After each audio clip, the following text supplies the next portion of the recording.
That's right, today we're finally taking a look at the highly anticipated Decimate Drive update. And all I can say is, it's bittersweet. If you caught my last video, you'll know just how much I love this game. There's nothing quite like it, dodging and running away from murderous cars. But here's the thing, while the base game is still a blast, the new Backroad add-on is missing a lot of what makes it so intense and exhilarating. So that's why today we're hitting the Backroads to uncover what's holding this update back, as well as looking into the future of this amazing game and talented developer behind it. Because there is so much potential here, and I want to see this game thrive. I can tell the developer has put a lot of work and passion into this. So buckle up and make sure to stab the bell icon so you don't miss out on future videos like this one, and let's get right into the Backroads of Decimate Drive. Now, when starting the Backroads, you'll get this mysterious red image of a building with what looks like roots underneath. After this, you find yourself on the open road in a snowy forest. Looking around, you find a snowplow covered in blood. And a little uneasy, you continue forward and learn that you can now crouch underneath branches, which should be helpful, but we'll get to that later. When following the path, you come across a building with a radio and see a whole car is up in flames from a distance. Now, being the genius that I am, I went towards the danger and realized that this was a mistake. The screen goes red and looks like you had way too much to drink. This is when you hear strange music played backwards coming from the radio. And reversing the footage, you find out it's actually some kind of opera music. And at some point, it sounds like it's saying "rejoice" over and over again. But anyhow, once you get close enough to the radio, you eventually enter level 2, and you'll find yourself on a foggy bridge. And interestingly, the protagonist says it's happening again. It followed me here, I need to be careful. So this is definitely a continuation off the base game from what it sounds.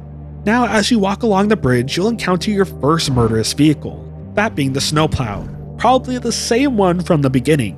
During this, you'll learn that you can now dash, giving you a little boost when needed to dodge cars, which will most definitely be needed since you have a whole ass snowplow tailing you. And it only gets worse when you find an ice cream truck on fire.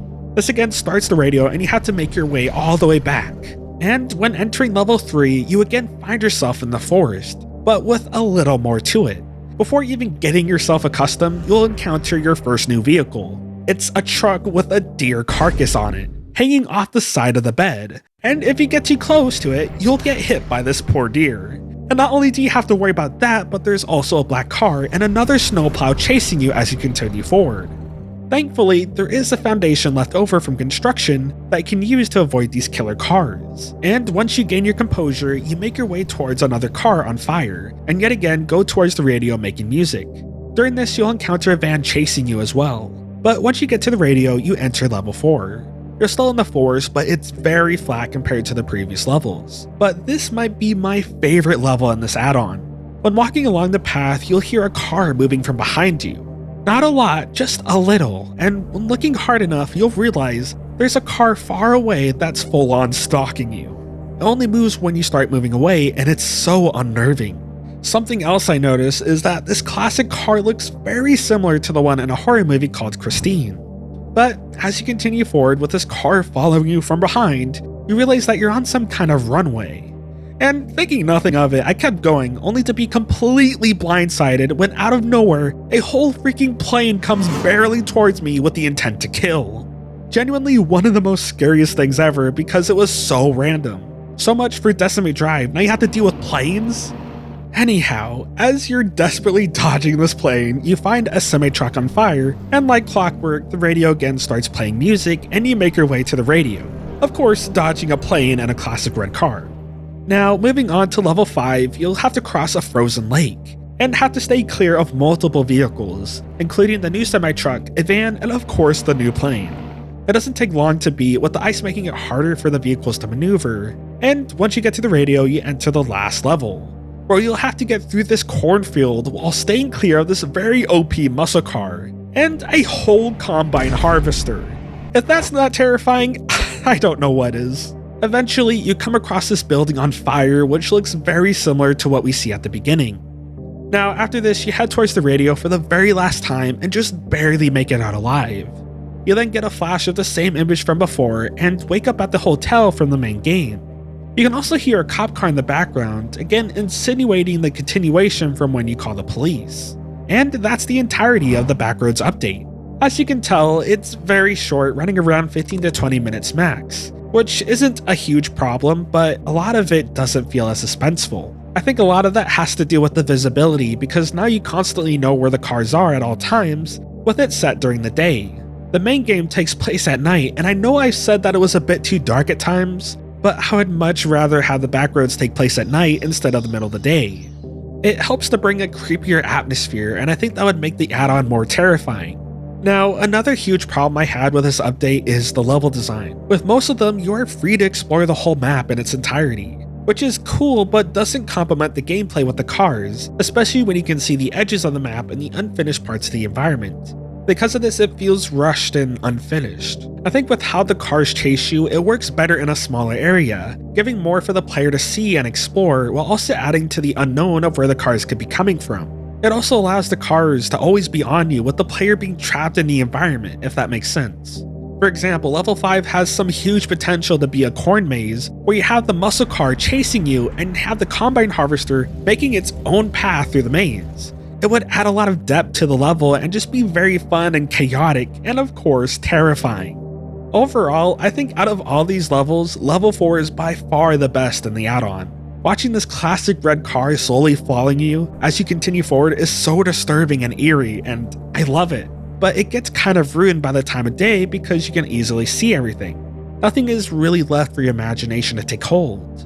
Imagine seeing it come closer to you with only its headlights visible in the darkness. That would be absolutely terrifying. I do, however, really enjoy the playing, and it spices up the gameplay a bit. It'd be nice if it did something slightly different, like instead of driving towards you, it tries to dive bomb you, forcing you to not only focus on the ground but focus on the sky as well. This would make the experience more intense and stressful, adding an extra challenge to the usual experience.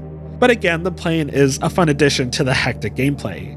And speaking of gameplay, the newly added additions of the dash and crouch mechanics are very interesting. But I'm not so sure how I feel about the dash mechanic, because it makes it slightly less challenging.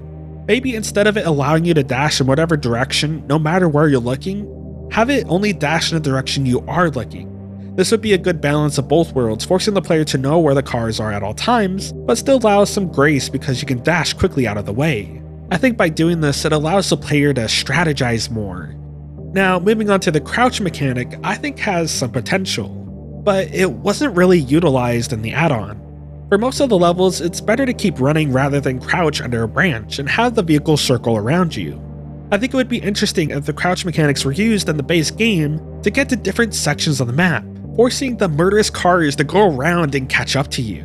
This will make the players want to explore more and utilize the environment. And that's something I did really like about this add-on. There's a fun addition with the cars interacting with the environments around them. In level 3 and 4, you'll come across these barrels that will explode on impact if the cars run into them hard enough. It creates this huge explosion, sending the cars flying. It's actually pretty funny to watch. Look at them go!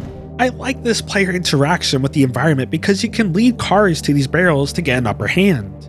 The only problem is it doesn't seem to work all the time, so it's kind of a gamble using them. But this mechanic could be really cool if expanded upon. Imagine using a police spike strip or other gadgets to slow down the car in your favor. So many possibilities here that would allow for more strategies, and just add a lot of fun to the already exciting gameplay. Now, moving on, there are some technical problems with the depth of field. For some reason, whenever you get too close to the radio or an object, it gets blurred out. Thankfully, it's not too noticeable with it only happening at certain parts of the game, but does add to the feeling that this add-on wasn't fully finished. Overall, as you can tell, this add-on doesn't feel fully polished, but there's a lot to appreciate. You can truly sense the developer's passion shining through, especially with the way the story has been revamped for clarity, along with their dedication to bug fixes. I mean, there's even a hit and run mode, which is essentially an arcade game where you see how many points you can rack up before, well, you know, getting ran over. But this add-on unfortunately needs some work. Now, interestingly, the last time I talked to the developer, he mentioned that he's working on something completely new. And as much as I want him to make a sequel to Decimate Drive, I think stepping into fresh territory might be just what he needs to improve as a developer. If there is one thing I'd love to see in his next project, it would be to have a more linear and structured story to hone his skills in that area. With that experience, you could come back to Decimate Drive and craft a sequel that masterfully balances free exploration with immersive scripted events. And I think by doing that, it could make Decimate Drive a truly unique horror game that would make anyone terrified. That, and you can never go wrong with more experience. Trust me, when I started this channel, it was very rough. But with every step, I saw improvement. And whatever some random designing comes up with next, I will be there, ready to dive in.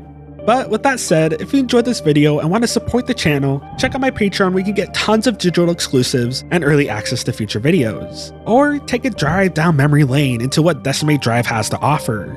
With that said, see you next time.